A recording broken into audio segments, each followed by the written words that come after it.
Hello my people, I throway salute. If this na the first time wey you dey jam my channel, welcome. Today I wan show una how to cook this very delicious groundnut soup. If you never ever eat groundnut soup before, you no know wetin you dey miss. The soup sweet and e dey very affordable. So ma I show you all the things wey you need to take cook the soup. So this na all the things wey be say I wan take cook the soup. Make I start with the groundnut paste. Say and groundnut paste. Say na only roasted groundnut. Dem no put sugar. See, only roasted groundnut.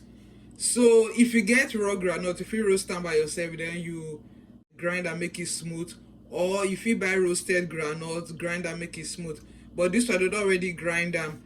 This one if you see and they say for soup.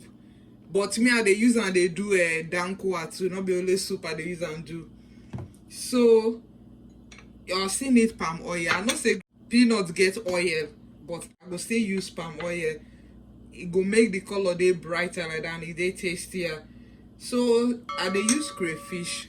See the see the things was inside the crayfish. And that's the make I add am join. All of them join. Then I dey use dried shrimp.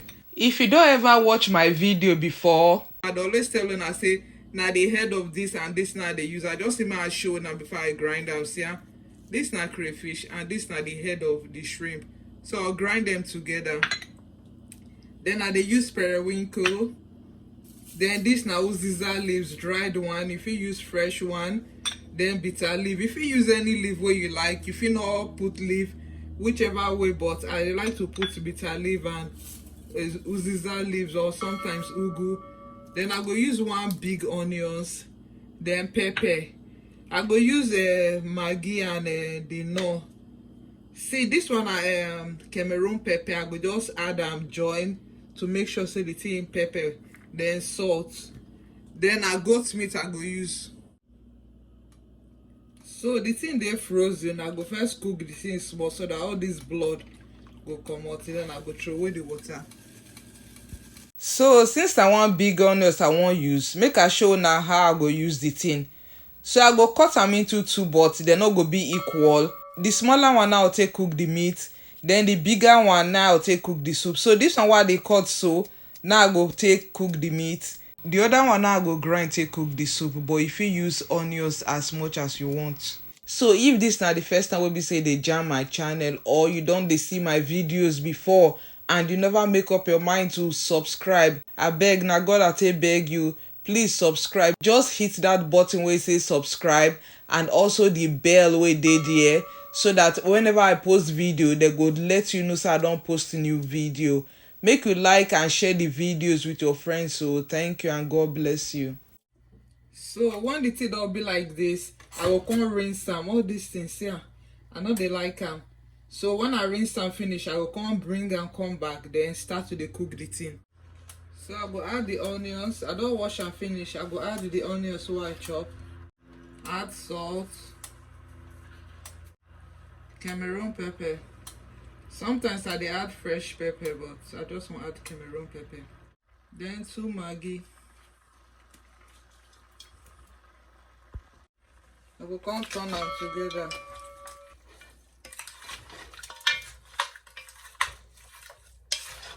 So I go let them cook small. After I go come add more water. So make the thing steam small for the small water where it dey.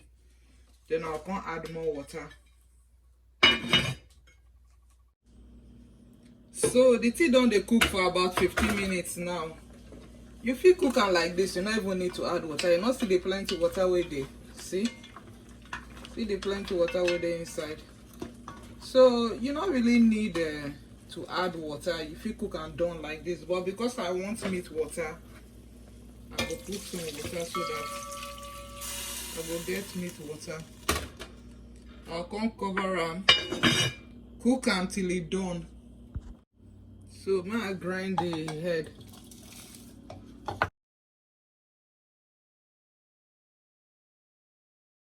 Time to grind the pepper. So I go put the pepper and the onions together, grind them.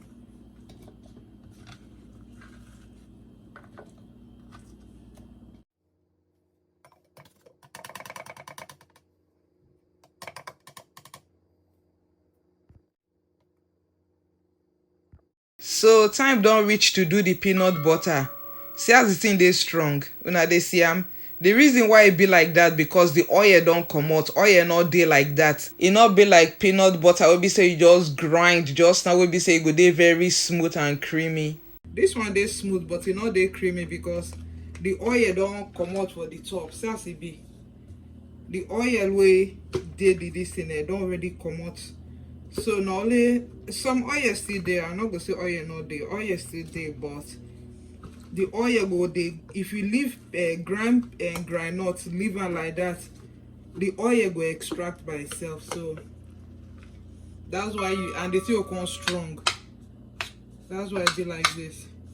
Make I show now how the thing dey be. So see the one wey be say I make a couple of weeks ago. Na only groundnut dey here. I just grind and keep am. Now the thing take extract like this. See? Una dey see the oil for the top. Now so this one be. All the oil go the up. So now the peanut paste na come dey the bottom. See? You see say not the two they move like that because the oil don't extract go the top. So now so this one be. So this one dey okay. You fit use as much as you want. So what I go do, I will come try to melt the thing. See, oil still there. I'm not going to say oil not there because if you want to extract oil, if you still extract small oil come out. So when I don't mash it like this, I can't put water so that the thing go there loose. So when you don't do it like this, the thing don't melt. I'll come pour warm water to dissolve them. You feel put them for blender so that the blender will help you do the work. Now just to melt the thing, make the thing there loose. If the thing don't even melt, once it enter fire, it will melt. So no fear if you see say the thing still get like seed, the thing go melt when it enter fire. Groundnut soup just be like a egusi soup. If you sabi cook egusi soup, you go sabi cook groundnut soup. The only difference we say na just the egusi and the groundnut. And how you dey cook egusi soup na the same way you dey cook the groundnut soup. You fit fry am, you fit not fry am. Another way to make the thing mix well na to use potato masher. Just add water, they mix and well, they press, and before you know it, the thing will come dey very loose. If it don't smooth finish. Okay. Now we say we don't finish with the groundnut paste. Now we go start to add everything together to cook the soup. So I don't cook the meat for about 1 hour. The thing done. So I go put the onions and the pepper while I grind that time. The ground crayfish, the whole crayfish. See, I select and where the head not there. So this now whole crayfish. Then this now the shrimp. I will just mix some.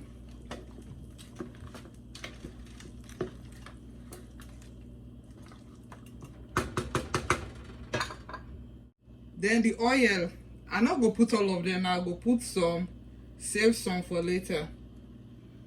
We want make the oil done. So this remaining one, I'll go put them later.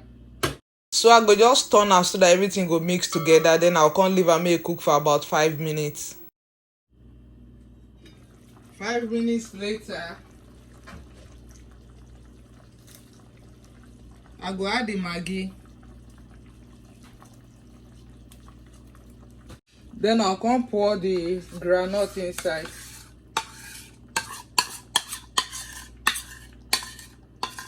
That's the thing, plenty.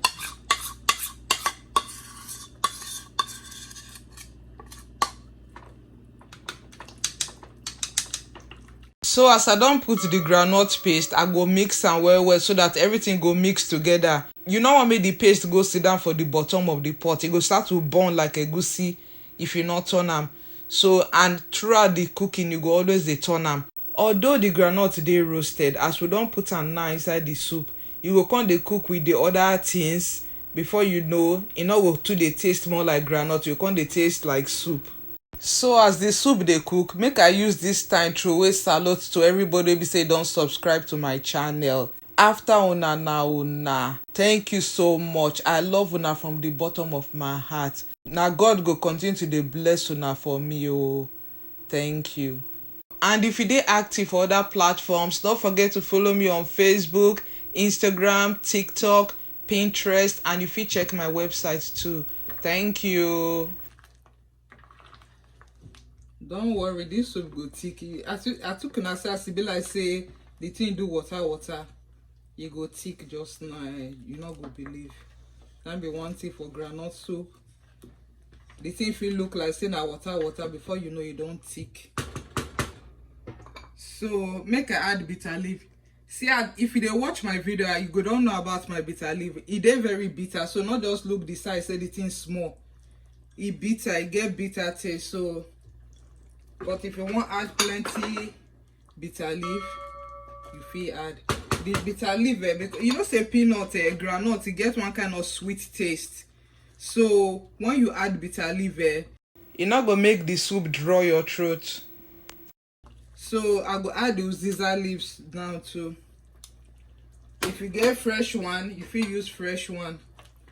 So the taste of the uziza leaves, oh God, they take them to another level. Not be this one. So make everything they cook. Then I go use this time add the periwinkle. This periwinkle, e not soft oh. E not be like the one be say they say for Nigeria be say the thing they very soft. This one not soft like that. It is strong, so it go fit take some cooking. So if you like cook and taste, if you know they quick soft like the one be say they buy for market. So now make me put on quick. So I go leave and make the thing cook, and I go they turn them every time. Make for not burn for the bottom. After the soup don't cook for about 5 minutes, I go come add the oil. I go let the oil cook for about 5 to 10 minutes so that the oil go done. Because it good make you quick put oil for soup. If not, the thing not go done. One good thing about groundnut soup is the quick done. The only problem be say okay whether you want make the thing thick or not. If you want maybe say the thing light, just now you don't cook the thing finish. But if you want maybe say the thing thick small, you go cook and make the thing dry small. So from the time wey be say I start to dey add the ingredients, after be say I don cook the meat finish, na 30 minutes it take me to cook am because I want make the thing thick small. So you see as the thing dey thick, I like am like that. And not forget to check the soup to make sure say everything dey okay before you put am for ground. This soup sweet, I no go lie to you, e sweet die. Everything dey okay. See as the soup face fine. If you no even know sef, you fit mistake am for banga soup. So in case you never ever eat groundnut soup and you dey wonder how the taste be and you wan try am, why you not give this my recipe a try? See, you go enjoy and you go lick your finger, your family go enjoy am. Nobody go even believe say na groundnut to take cook the soup because the thing not taste like groundnut. E dey very delicious, e just tastes like soup. And the soup not dey very expensive to make. Just go buy groundnut instead of egusi, and the thing not even take before the thing done. So thank you everybody wey be say watch the video. Make una stay kampe. May God continue to dey bless una. Until I see una next time again, I love una. Bye bye.